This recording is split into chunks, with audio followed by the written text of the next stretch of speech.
এই আসিয়া এই দৃশ্য আমরা ভুলে যাব, বেশি দিন সময় লাগবে না, 1 মাস 2 মাস হাইয়েস্ট 3 মাস। এর আগেও বহু ইস্যু আমরা এসেছে ভুলে গেছি, একটার পর একটা এসেছে, একটার পর একটা ভুলে গেছি আমরা, এবং যাবো ভবিষ্যতে। লিখে নেন আপনারা, এই বাচ্চার কথা কেউ মনে রাখবে না, এই বাচ্চাটার কথা কেউ মনে রাখবে না।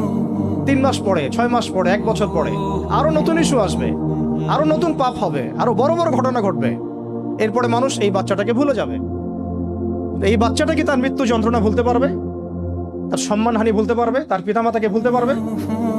এখন প্রশ্ন হচ্ছে, তার পিতাকেও যদি আমরা জিজ্ঞাসা করি, ইসলামে রেপের শাস্তি হচ্ছে মৃত্যুদণ্ড, আর ব্যভিচারের শাস্তি হচ্ছে অর্ধেক কোমর পর্যন্ত পুঁতে পাথর নিক্ষেপ করে করা, এবং বিবাহিত ব্যক্তি হলে এই শাস্তি, অবিবাহিত হলে 100 বেত্রাঘাত, 1 বছরের নির্বাসন এবং সমাজ থেকে বয়কট করা, আর ধর্ষণ হলে সরাসরি মৃত্যুদণ্ড।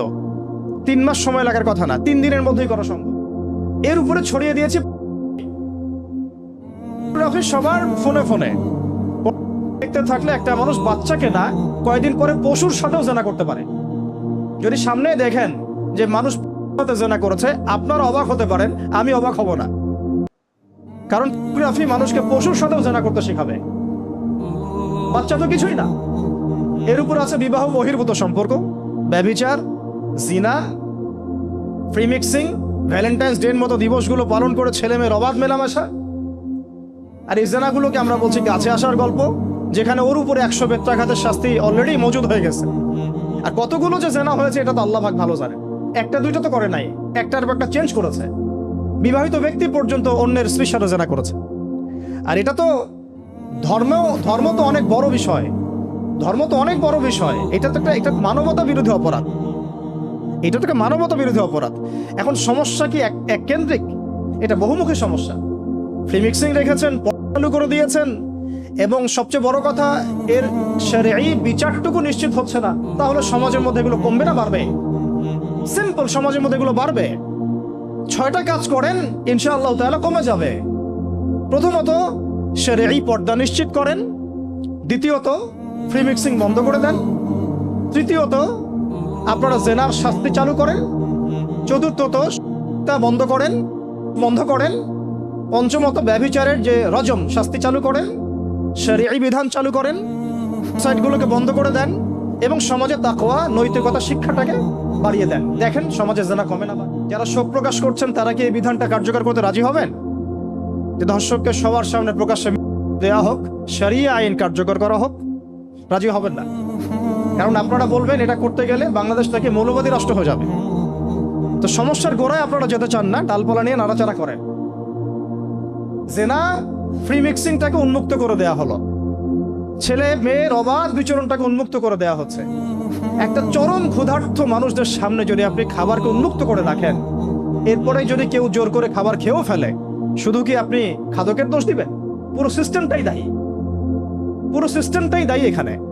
আপনি নারী পুরুষকে অবাধ মেলামেশা দিয়েছেন, ফ্রি মিক্সিং এ দিয়েছেন, একদম ছোটবেলা থেকেই, স্কুল লাইফ থেকে, কলেজ লাইফ থেকে, ইউনিভার্সিটি লাইফ থেকে, জব সেকশনে, এমনকি রাজনীতি করতে গেলেও কর্পোরেট সেকশনে, ব্যবসায়িক সেকশনে, অফিস আদালতে, সব জায়গায় ফ্রি মিক্সিংকে অবাধভাবে আপনি উন্মুক্ত করে দিয়েছেন। আমরা উন্মুক্ত করে দিয়েছি, কিন্তু কেউ এই সমস্যার গোড়ায় যাবে না। একটা ইস্যু আসবে, একটা ইস্যু যাবে। আজকে আপনার বোন তো কালকে আমার বোন, কালকে অমুকের বোন, কালকে তার মেয়ে, নিজের ঘর পর্যন্ত চলে আসছে। আর কয়টা রিপোর্টই বা আমাদের সমাজের সামনে আসে? যে কয়েকটা রিপোর্ট সামনে এসেছে, এগুলো 50%ও না। বহু মেয়ে এগুলো বলতেও পারে না, লজ্জায়।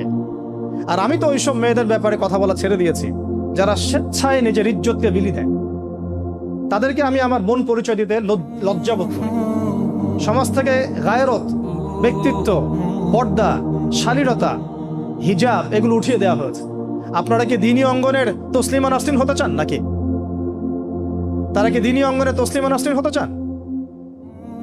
কেন আপনি একটা ছেলের সাথে হারাম সম্পর্কে জড়াবেন? কেন প্রেম করতে যাবেন? কেন আপনি তার সাথে বাইকে করে ঘুরতে যাবেন? কেন আপনি আপনার বন্ধুদের সাথে ফ্রি মিক্সিং এ ঘুরতে চলে গেলেন? 3 দিনের রাস্তা, 7 দিনের রাস্তা, 10 দিনের রাস্তা, অথচ আপনার উপর হজও ফরজ না মাহারাম ছাড়া। না আপনি পর্দা মানছেন, না মাহারাম মানছেন। আর সমাজে না আছে ইসলামী শরিয়া আইন অনুযায়ী বিচার, আর না আছে পর্ন বন্ধের উদ্যোগ, আর না আছে ফ্রি মিক্সিং বন্ধের উদ্যোগ। তো আপনার ইজ্জত চলে গেলে কে ফিরাই দেবে আপনাকে? আমি তো আপনার ভালোর জন্যই কথা বলছি। সমস্যা হচ্ছে আমরা সমস্যার গোড়ায় যেতে চাচ্ছি না। আজকে এই কথাটা আমি এখানে বলতে চাই নাই, শুধু কথা প্রসঙ্গে চলে আসছে যে এই যে মেয়েটা কাতরাতে কাতরাতে মারা গেল আজকে, আপনারা দেখে নিয়েন 3 মাসের মধ্যে এই মেয়েটাকে সবাই ভুলে যান। সমস্যার গোড়ায় আসেন। সমস্যার গোড়া হচ্ছে আল্লাহর জমিনে আল্লাহর দ্বীন ইসলাম বাস্তবায়ন না হওয়া পর্যন্ত এই মানবতার মুক্তির কোনো রাস্তা নাই। আল্লাহর কসম করে বলতেছি, আল্লাহর জমিনে ইসলাম, কোরআন, সুন্নাহ, রাসূলের আদর্শ বাস্তবায়ন হওয়ার আগ পর্যন্ত এই জাতির স্বাধীনতা বলে কোনো শব্দ নাই, এই মানবতার মুক্তির কোনো পথ নাই। কেউ আমরা স্বাধীন না, কেউ আমরা আমাদের ইনসাফ ন্যায্য অধিকারটুকু পাবো না।